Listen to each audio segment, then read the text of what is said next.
छत्तीसगढ़ विधानसभा का विशेष सत्र आज से शुरू। दिवंगत मनोज मंडावी और दीपक पटेल को श्रद्धांजलि देने के बाद सदन की कार्रवाई कल तक के लिए स्थगित। भारत ने G20 की अध्यक्षता औपचारिक रूप से ग्रहण की।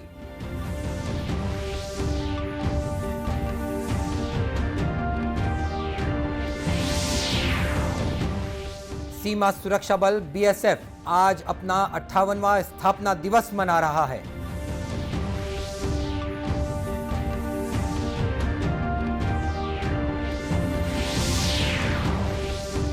और आज विश्व एड्स दिवस पर प्रदेश भर में आयोजित किए जा रहे हैं जन जागरूकता कार्यक्रम।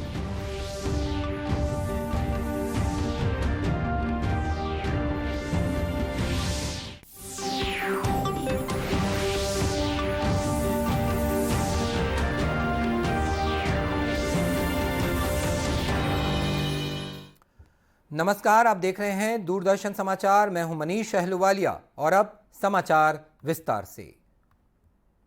छत्तीसगढ़ विधानसभा का विशेष सत्र आज से शुरू हो गया है।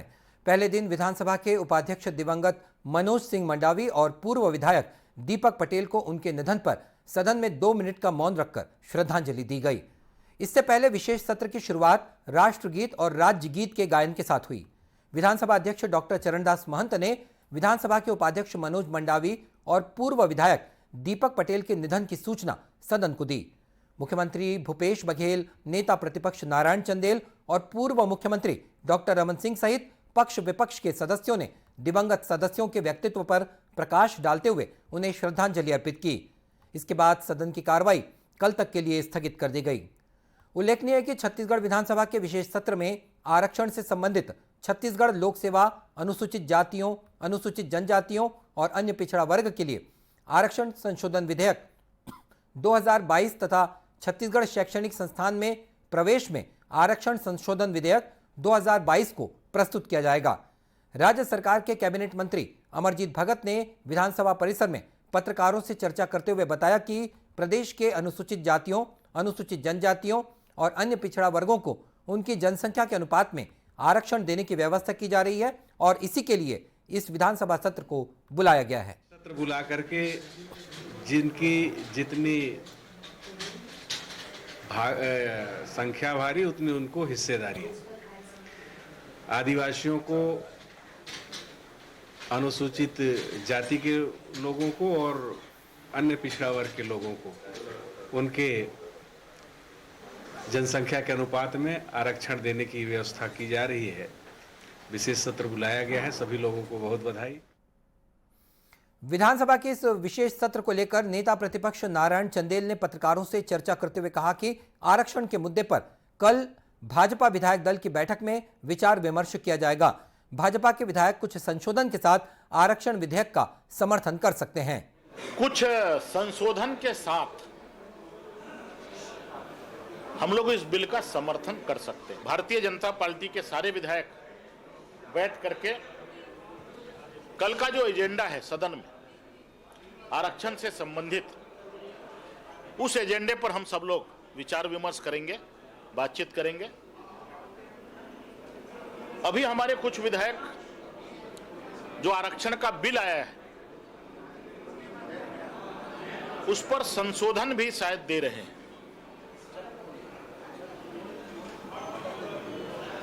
हमारे जो SC वर्ग के विधायक हैं और भी कुछ विधायक हैं वो शायद संशोधन प्रस्तुत कर रहे हैं सदन में। मुझे ऐसी जानकारी मिली कि कल अनुपूरक भी मुख्यमंत्री जी ला रहे हैं। अनुपूरक का प्रारूप देख करके उस पर भी हमारे विधायक दल में विचार विमर्श हम लोग करेंगे। 2 दिवसीय विधानसभा के दूसरे दिन यानी कि कल सदन में आरक्षण से संबंधित संशोधन विधेयकों और चालू वित्तीय वर्ष 2022-23 के लिए द्वितीय अनुपूरक बजट भी पेश किया जाएगा। भारत ने G20 की अध्यक्षता औपचारिक रूप से ग्रहण की है। G20 की अध्यक्षता भारत के लिए बहुत बड़ा अवसर है। इससे उसे विश्व मंच पर प्रतिष्ठा मिलेगी। इस संबंध में 32 विभिन्न क्षेत्रों से जुड़े विषयों पर देश के अलग अलग भागों में लगभग 200 बैठकें आयोजित की जाएंगी। प्रधानमंत्री नरेंद्र मोदी ने कहा है कि भारत का G20 एजेंडा समावेशी, महत्वाकांक्षी, निर्णायक और कार्योन्मुखी होगा। आज कई समाचार पत्रों में प्रकाशित संक्षिप्त लेख में श्री मोदी ने कहा कि भारत की G20 की अध्यक्षता एकता की भावना को बढ़ावा देने के लिए कार्य करेगी और एक पृथ्वी, एक परिवार, एक भविष्य की भावना को साकार करेगी। प्रधानमंत्री ने कहा कि यह केवल एक नारा नहीं है, बल्कि यह मानवीय परिस्थितियों में हाल के बदलावों को भी दर्शाता है। दुनिया की 20 सबसे बड़ी अर्थव्यवस्थाएं और विश्व के जीडीपी में 85% की हिस्सेदारी रखने वाला समूह G20 और गुरुवार से समूह की औपचारिक अध्यक्षता भारत के पास। इंडोनेशिया की अध्यक्षता में हुए शिखर सम्मेलन के दौरान राष्ट्रपति जोको विडोडो ने प्रधानमंत्री मोदी को अध्यक्षता सौंपी थी। फिलहाल दुनिया के सामने खाद्य संकट, आपूर्ति चेन को बहाल करना और ऊर्जा संकट से बाहर निकलने की चुनौती है। भारत का नजरिया सतत, सर्वस्पर्शी और समावेशी विकास के लक्ष्य को हासिल करना है। आज मैं ये आश्वासन देना चाहता हूं कि भारत की G20 अध्यक्षता इंक्लूसिव, एम्बिशियस, डिसिसिव और एक्शन ओरिएंटेड होगी। अगले एक साल में हमारा प्रयत्न रहेगा कि G20 नए विचारों की परिकल्पना के लिए और सामूहिक एक्शन को गति देने के लिए एक ग्लोबल प्राइम मूवर की तरह काम करे।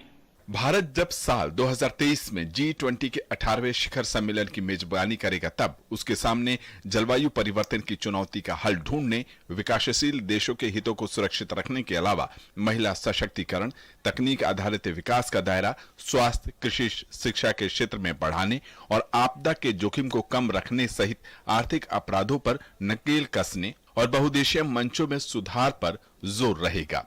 देश की स्वतंत्रता के 75 साल पूरे हो चुके हैं और अमृतकाल में भारत को मिलने वाली अध्यक्षता के मौके पर दिल्ली स्थित स्वराज भवन में एक कार्यक्रम के दौरान विदेश मंत्री के साथ देश के अलग अलग कॉलेजों, विश्वविद्यालयों यानी कुल 75 जगहों से युवा जुड़ेंगे। इसके अलावा देश में लाल किला सहित 100 ऐतिहासिक स्थलों का चयन किया गया है, जिन्हें 1 दिसंबर से 7 दिसंबर तक विशेष लाइटिंग से सजाया जा रहा है। भारत कुल 200 बैठकों का आयोजन G20 की अध्यक्षता के दौरान करेगा। वहीं अध्यक्षता ग्रहण करने से पहले अंडमान निकोबार द्वीप समूह में सदस्य देशों के राजदूतों के साथ भारत ने मुलाकात बैठकों का दौर शुरू कर चुका है। इसके अलावा भारत शिखर सम्मेलन के दौरान Bangladesh, Spain, Singapore, Mauritius, Netherlands, Nigeria, Oman और संयुक्त अरब अमीरात को विशेष रूप से आमंत्रित करेगा। भारत का जोर 21वीं सदी में देश की सर्वस्पर्शी प्रगति, समृद्ध सांस्कृतिक विरासत को दर्शाने और विश्व के लिए भारत के विजन को रखने पर रहेगा। यह भी एक संयोग है कि जब G20 में पहली बार ट्रॉइका देश विकासशील अर्थव्यवस्था वाले हैं। इंडोनेशिया, भारत और ब्राजील की ट्रॉइका भी काफी प्रभावशाली रही। आज सीमा सुरक्षा बल BSF अपना स्थापना दिवस मना रहा है। 1 दिसंबर सन 1965 को सीमा सुरक्षा बल का गठन किया गया था। छत्तीसगढ़ के भिलाई में स्थापना दिवस के मौके पर सीमा सुरक्षा बल द्वारा विभिन्न कार्यक्रम आयोजित किए जा रहे हैं। BSF छत्तीसगढ़ के महानिरीक्षक इंद्रराज सिंह ने पत्रकारों से बातचीत करते हुए कहा कि BSF द्वारा प्रदेश के अति संवेदनशील इलाकों में विकास कार्यों को सुरक्षा दी जा रही है। BSF के जवान देश को माओवाद मुक्त बनाने में लगे हैं। प्रदेश में 2009 से तैनात BSF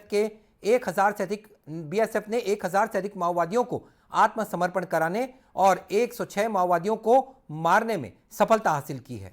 BSF के डिप्लॉय होने से जो वहाँ के लोकल्स हैं उनके जीवन स्तर में काफ़ी इम्प्रूव हुआ है और वो फ्रीली घूमते हैं तथा जो वहाँ के यूथ हैं वो भी स्पोर्ट्स तथा एजुकेशन में अच्छी तरह से आगे आ रहे हैं। जहाँ जहाँ हम डिप्लॉयड हैं वहाँ के जो लोकल्स हैं हमें पूर्ण सहयोग देते हैं।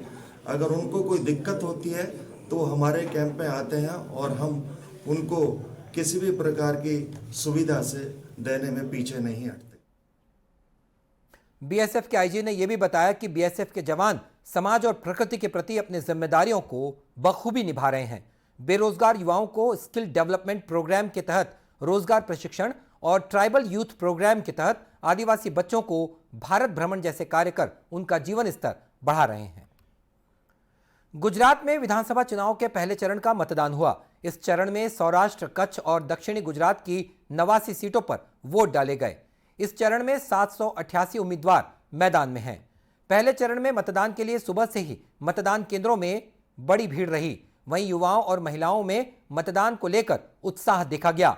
शाम 3 बजे तक 48.48% मतदान की खबर है। मतदान शाम 5 बजे समाप्त हो गया। मध्य प्रदेश के राज्यपाल मंगूभाई पटेल, केंद्रीय मंत्री पुरुषोत्तम रूपाला, दर्शनाबेन जरदोश, पूर्व मुख्यमंत्री विजय रूपाणी, कर्नाटक के पूर्व राज्यपाल वजुभाई वाला, भाजपा के प्रदेश अध्यक्ष CR पाटिल और कांग्रेस नेता परेश धनानी ने मतदान किया। इस बीच दूसरे चरण के लिए आज प्रचार तेज हो गया। दूसरे चरण के लिए प्रचार खत्म होने में मात्र 3 दिन बचे हैं। आज विश्व एड्स दिवस है। यह दिवस इस महामारी को समाप्त करने के लिए किए गए कार्यों को दर्शाने के लिए प्रत्येक वर्ष 1 दिसंबर को मनाया जाता है। यह दिवस उन लोगों की सहायता करने के लिए भी मनाया जाता है जिन्हें इस घातक बीमारी के साथ जीना पड़ता है। पहला एड्स दिवस सन 1988 में मनाया गया था। HIV एक बड़ा जन स्वास्थ्य मुद्दा है।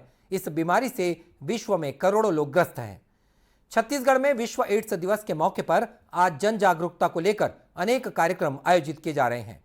कबीरधाम जिला मुख्यालय कवर्धा के शासकीय सुधा देवी नर्सिंग कॉलेज में जन जागरूकता कार्यक्रम का आयोजन किया गया। इस दौरान छात्राओं द्वारा रंगोली, वाद विवाद और भाषण प्रतियोगिताएं हुई। साथ ही स्वास्थ्य विभाग द्वारा जिला जेल में बंदियों की HIV एड्स की जांच की गई और उन्हें परामर्श दिया गया। इस मौके पर CMHO डॉक्टर सुजॉय मुखर्जी ने बताया कि स्वास्थ्य विभाग द्वारा जिले में विभिन्न जन जागरूकता कार्यक्रम आयोजित किए जा रहे हैं ताकि लोगों को एड्स से बचाव के लिए जागरूक किया जा सके। और ये इसका उद्देश्य है एड्स के बारे में जागरूकता बढ़ाना। हमारे देश में ऐसे अभी डिक्लाइनिंग ट्रेंड है एड्स के संख्यात्मक मरीजों, और 2020 के जो गणना है उसके हिसाब से करीब 23,18,737 हमारे चिन्हांकित HIV से पीड़ित लोग। कोरिया जिला मुख्यालय बैकुंठपुर में जन जागरूकता रैली निकाली गई। जिला अस्पताल बैकुंठपुर से यह रैली निकाली गई जो विभिन्न मार्गों से होकर गुजरी। इस दौरान गोष्ठी आयोजित कर चिकित्सकों द्वारा एड्स होने के कारण और उससे बचाव के उपायों के बारे में जानकारी दी गई। जिला एड्स नोडल अधिकारी डॉक्टर अशोक सिंह ने बताया कि एड्स बीमारी से बचाव के लिए लोगों में जागरूकता जरूरी है। सकारात्मक प्रभाव हमारा यही है कि हम ज़्यादा से ज़्यादा लोगों को जागरूक करें और इससे ये बताएं कि ये बीमारी है, कोई उस तरह का नहीं है कि ये छुआछूत है, इससे मतलब छुआछूत टाइप की बीमारी नहीं है। ये एक वायरस से होता है और इसका इलाज भी है। अगर आप दवा प्रॉपरली खाते हैं और रेगुलरली खाते हैं तो एक नॉर्मल लाइफ आप जी सकते हैं और किसी से मतलब भेदभाव की जरूरत नहीं। इसी तरह प्रदेश के अन्य जिलों में भी एड्स दिवस पर विभिन्न जन जागरूकता कार्यक्रमों का आयोजन किया जा रहा है। और अब कुछ खबरें इस जिलों से।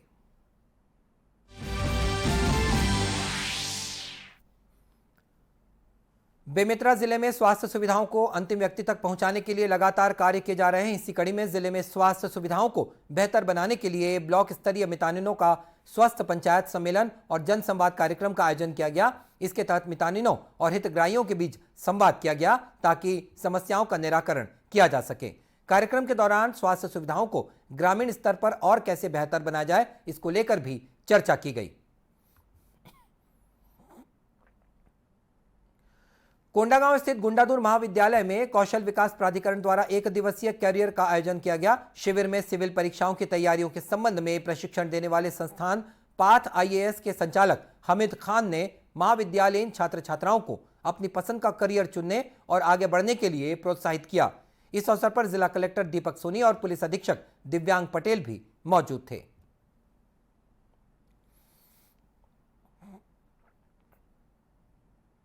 बिलासपुर और सरगुजा संभाग के आयुक्त डॉक्टर संजय अलंग ने अधिकारियों के साथ मनेन्द्रगढ़, चिरमिरी, भरतपुर जिले का दौरा किया। इस दौरान उन्होंने खड़गवां SDM और तहसील कार्यालय में विभिन्न शाखाओं के कामकाज, संधारित पंजीयन के रखरखाव कार्य का निरीक्षण किया। उन्होंने कार्यालयीन रिकॉर्ड दुरुस्त नहीं होने पर नोटिस जारी करने और कामकाज में सुधार लाने के निर्देश भी दिए। आयुक्त ने दुबछोला और भुकभुकी गौठान का भी निरीक्षण किया और वर्मी कंपोस्ट खाद बनाने वाले समूह की महिलाओं से चर्चा की। और इस बुलेटिन में इतना ही। इसी के साथ ये समाचार बुलेटिन समाप्त होता है। नमस्कार।